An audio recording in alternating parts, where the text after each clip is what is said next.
This is the story of two sisters. That was the opening line, delivered by an unseen announcer every single week for 4 seasons on ABC. What followed was unlike anything American network television had attempted before, a primetime parody of daytime soap operas, so committed to its own absurdity that it featured alien abduction, demonic possession, and a ventriloquist's dummy with a separate legal identity, all while somehow remaining one of the most honestly written family dramas of its era. Soap premiered in September 1977, already drowning in controversy. Religious groups organized boycotts before a single episode aired, based on rumors about content nobody had actually seen. The show survived the outrage, ran for 4 seasons, won 3 Emmy Awards, and launched a launching pad for one of the biggest comedy careers in American film history. Today, most of its principal cast is gone. This is where they all ended up. Number 1 is Katherine Helmond, who played Jessica Tate, the naive, sweet-natured, endlessly forgiving matriarch of the Tate family, and one of only 2 actors to appear in every single episode the show ever produced. She was born Kay Helmond on July 5, 1929 in Galveston, Texas, and grew up wanting to perform from an early age, training in theater long before television became her medium. She built a substantial stage career first, appearing off-Broadway and regionally for 2 decades before soap made her a household name at 48 years old, a fact that quietly mattered to her since most television stardom in that era belonged to performers a decade or 2 younger. Jessica Tate was on paper a ridiculous character, a woman so sheltered and so naive that she failed to notice her husband's compulsive infidelity for years, despite watching it unfold directly in front of her. What most viewers never knew is how much craft Helmond brought to keeping the character sympathetic rather than foolish. She played Jessica's naivety as a chosen blindness, a defense mechanism against a marriage she could not bear to examine too closely. And that interpretation is the reason the character endured 4 seasons of escalating insanity, alien abduction storylines, courtroom dramas, even an ending where Jessica faced a firing squad, without ever losing the audience's affection. She was nominated for the Emmy for Outstanding Lead Actress in a Comedy Series all 4 years the show aired and never won, one of the more notable oversights in the Television Academy's history. After soap ended, she went on to her second iconic role, Mona Robinson, on Who's the Boss from 1984 to 1992, earning another Emmy nomination. She voiced Lizzie the Car in Pixar's Cars franchise. She appeared in Everybody Loves Raymond.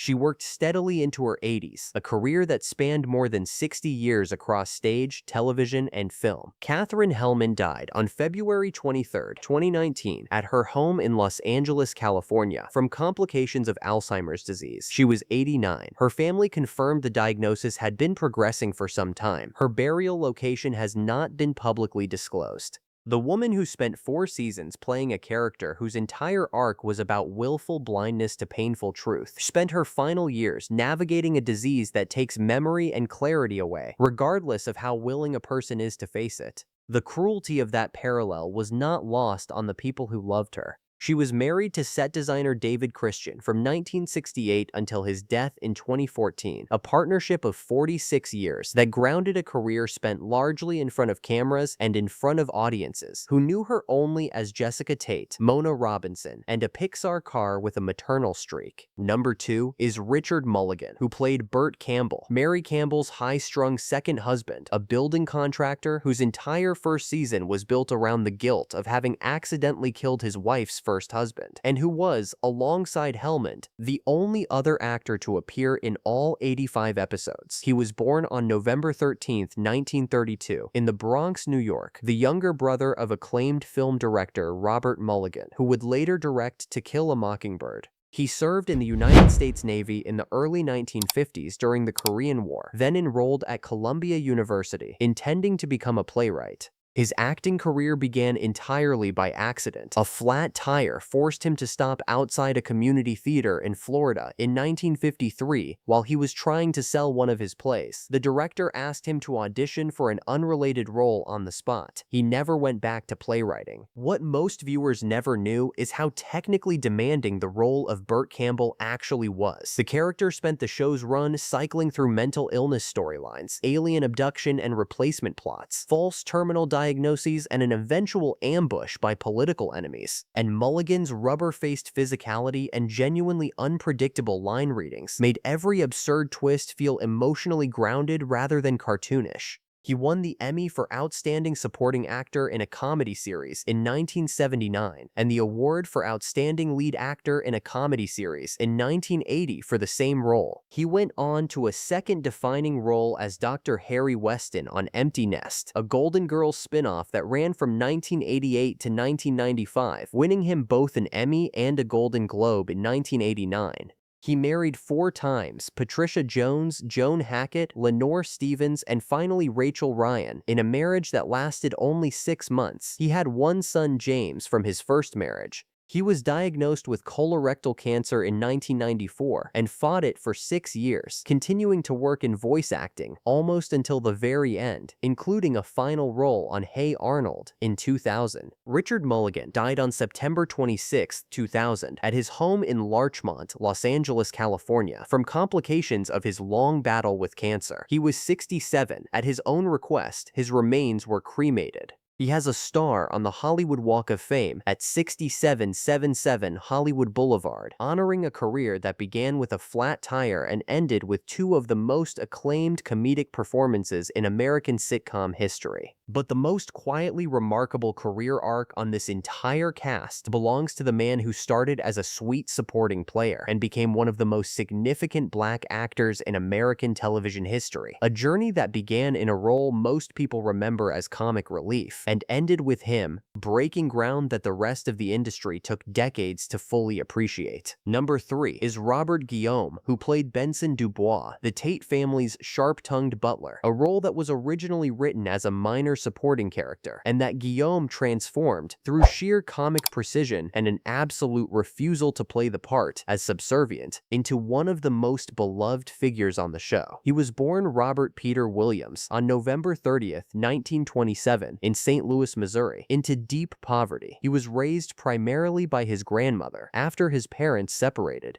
He served in the United States Army, studied music at Washington University and St. Louis University, and built a career first as an opera singer before moving into musical theater and eventually television. He was nearly 50 years old when soap cast him as Benson, and what he did with the character changed the trajectory of the entire show's writer's room. Benson was never written to be deferential. He spoke to the wealthy, foolish Tate family with a directness and a contempt that no domestic worker on American television had been permitted before, and audiences loved him for it immediately. He won the Emmy for Outstanding Supporting Actor in a Comedy Series in 1979, becoming the first black actor to win that category. The character proved so popular that ABC spun him off into his own series, Benson, which ran from 1979 to 1986, and in which Guillaume played a character who rose from butler to lieutenant governor, a storyline arc almost unheard of for a black actor in that era of American television. What most viewers never knew is the personal resilience underneath the public career. In 1999, while filming the sitcom Sports Night, Guillaume suffered a stroke caused by a blood clot in his brain. He happened to be near St. Joseph Hospital, directly across from the Walt Disney Studio lot, which likely saved his life. He returned to work on the same show weeks later, choosing to have his character also suffer a stroke on screen rather than write the experience out, a decision he made specifically so audiences could see an honest portrayal of recovery. He continued working steadily for nearly 2 more decades. Robert Guillaume died on October 24, 2017 at his home in Los Angeles, California, from complications of prostate cancer. He was 89. His wife Donna Brown Guillaume confirmed the diagnosis to the Associated Press. The boy raised in St. Louis poverty, who became an opera singer, then a butler, nobody expected to remember, then the first black actor to win an Emmy in his category, then a fictional lieutenant governor, spent a 60-year career systematically rewriting what was possible for the roles he was offered. If these stories mean something to you, please subscribe. These videos take real research, and your subscription is what keeps the lights on for the next one. Number 4 is Catherine Damon, who played Mary Campbell, Jessica's sister, the matriarch of the Campbell household, and the show's other emotional anchor, married to a man who had accidentally killed her first husband and somehow building a functioning marriage on top of that fact anyway. She was born Catherine Lee Damon on September 11, 1930 in Seattle, Washington. She built a career on the New York stage through the 1950s and 1960s, working steadily in regional and Broadway productions for nearly 2 decades before soap made her a national name at 47. What most viewers never knew is that Damon was almost not cast in the role at all. The pilot was originally shot with a different actress playing Mary, and director Jay Sandrich later recalled that the original choice, while talented, was just as neurotic as Mulligan in her energy, and the chemistry simply did not work. Network executive Fred Silverman authorized a full pilot reshoot specifically to bring in Damon, a costly and unusual decision that proved entirely correct. Her steady, grounded warmth opposite Mulligan's manic energy became one of the show's most reliable comic engines.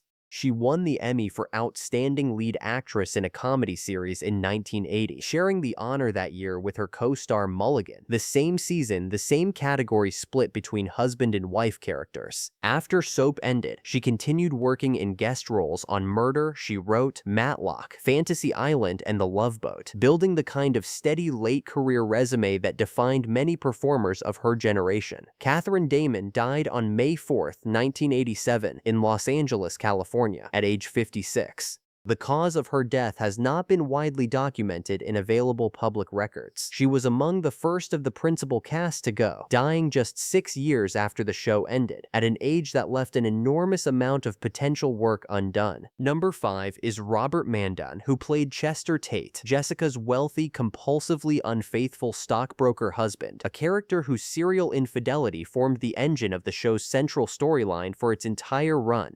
He was born on February 2, 1932, and built a substantial career on daytime television before soap, playing leading man Sam Reynolds on the soap opera Search for Tomorrow from 1965 to 1970, a fact that gave the casting of soap a layer of self-aware irony the writers were clearly delighted by. He had appeared on Broadway in the 1970 musical Applause, before turning his attention more fully to television. Chester Tate was, by design, one of the least sympathetic characters on the show, a man whose affairs caused real damage to his family, and who rarely faced meaningful consequences for any of it. Mandan played him with a kind of oblivious, well-tailored confidence that made the character function as comic indictment rather than simple villainy. After soap, he continued working steadily, including a starring role as James Bradford on the Three's Company spin-off, Three's a Crowd, from 1984 to 1985. Robert Mandan died on April 29, 2018 at age 86. His cause of death and burial location have not been widely publicized. He had outlived most of his principal castmates by nearly 2 decades, watching the show's reputation evolve from controversial scandal to beloved cult classic over the course of his own long life. He continued making convention and fan appearances well into his 80s, signing autographs for audiences who had grown up watching reruns of a show that had once been too controversial for some ABC affiliates to air at all. The two sisters at the center of Dunn's River, Connecticut are both gone now. Jessica in 2019, Mary in 1987, more than 3 decades apart. Their husbands followed similar paths into history. Burt Campbell's manic energy stilled by cancer in 2000. Chester Tate's oblivious confidence ended quietly in 2018, and Benson, the butler who refused to be a stereotype and became something far more significant, carried his legacy until 2017, having already proven, decades before the rest of the industry caught up, exactly what was possible. Soap ended on a cliffhanger in 1981 that was never resolved on screen, Jessica facing a firing squad. Her fate left genuinely uncertain for years, until a follow-up appearance on Benson quietly confirmed she had survived, though left comatose. Series creator Susan Harris said in 1990 that Jessica would have lived. It was the only resolution the fans ever got, delivered nearly a decade late for a character whose actress had years left to give and whose castmates were, one by one, already leaving the larger story behind. What the show left behind goes well beyond its own 4 seasons. Soap arrived on American television at a moment when religious organizations were organizing advertiser boycotts based on rumors about content nobody had actually verified, a controversy so intense that some ABC affiliates initially refused to air it at all. The show survived that pressure, found its audience, and went on to influence the format of nearly every primetime serialized comedy that followed it, from Dallas-style melodrama played for laughs to the eventual rise of single-camera comedies that took the show's willingness toward absurdist plotting as a kind of permission slip. Susan Harris, the show's creator, went on to create The Golden Girls and Empty Nest, the very series that gave Richard Mulligan his second Emmy nearly a decade after Soap ended, proof that the creative relationships built in Dunn's River, Connecticut did not end when the camera stopped rolling. The cast that made it work is mostly gone now, but the show's particular alchemy, soap opera absurdity married to genuine emotional stakes, comedy that never quite let the audience look away from real grief and real consequence, remains a blueprint that television writers still study. Two sisters, one fictional town, 4 impossible seasons, and a cast of actors who turned melodrama into something that, against every expectation, still holds up. If these stories meant something to you, leave a comment below. Tell me which one hit hardest. I read every reply.